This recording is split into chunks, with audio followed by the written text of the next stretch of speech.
সাথে নতুন নতুন ভূতের গল্প দেখতে সাবস্ক্রাইব করুন বাংলা ভূতের গল্প চ্যানেলটিকে। সেই সাথে বেল আইকন প্রেস করতে ভুলবেন না।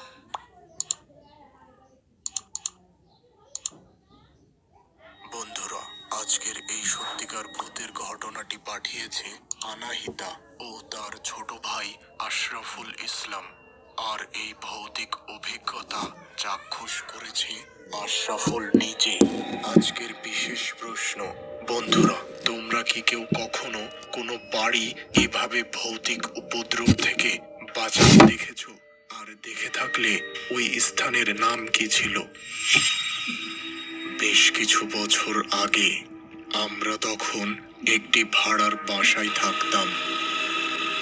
দীর্ঘদিন ভাড়ার বাসায় থেকে একটু একটু করে টাকা জমিয়ে আমার বাবা এক টুকরো জমি কিনেছিলেন। জমিটি ছিল আমাদের ভাড়ার বাসা থেকে কিছুটা দূরে। খুব অল্প টাকায় ওই জমিটি আমার বাবা কিনেছিলেন। জমির বিক্রেতা জানিয়েছিলেন তিনি বিদেশ চলে যাবেন, তাই তার দ্রুত কিছু অর্থ প্রয়োজন। দেখুন, অনেকেই এই জমি নিতে ইচ্ছুক, কিন্তু আপনাকে আমার ভালো মানুষ মনে হয়েছে, তাই এই জমি আমি আপনাকেই দেব।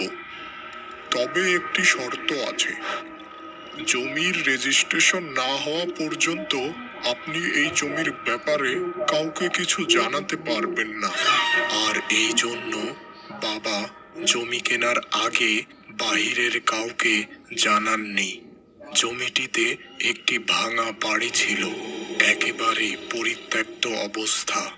জমি কেনার পর জেনেছিলাম নতুন অবস্থায় ওই বাড়িতে নাকি ভাড়াটিয়ারা বেশি দিন থাকতে পারতো না। নানা প্রকার অদ্ভুত ঘটনার জন্য তারা ওই বাড়ি ছেড়ে চলে যেত। এরপর থেকে আর কেউই ওই বাসা ভাড়া নিত না। তাই আজকে এই বাড়িটির এই জীর্ণ অবস্থা। আমার বাবা কিন্তু এইসব ভৌতিক ব্যাপারকে একেবারে পাত্তা দিতেন না। তিনি খুব সাহসী ছিলেন। জমি কেনার পর তার কাছে আর বেশি টাকা না থাকায় তিনি ওই জমিতে বাড়ি তৈরির কাজ শুরু করতে পারছিলেন না। প্রায় প্রতিদিন বিকেলে আমি ওই জমিতে যেয়ে ঘোরাফেরা করতাম।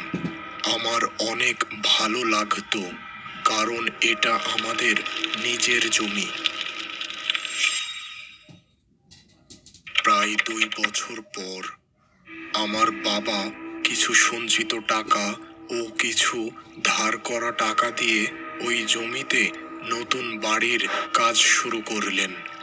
বাড়ি তৈরি সম্পূর্ণ হলে আমাদের ভাড়া বাড়ির কিছু জিনিসপত্র ওই নতুন বাসায় রেখে আসা হলো।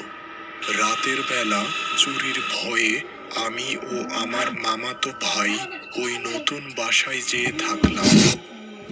একটা জিনিস করতাছি, তিনি করবেন জামাই।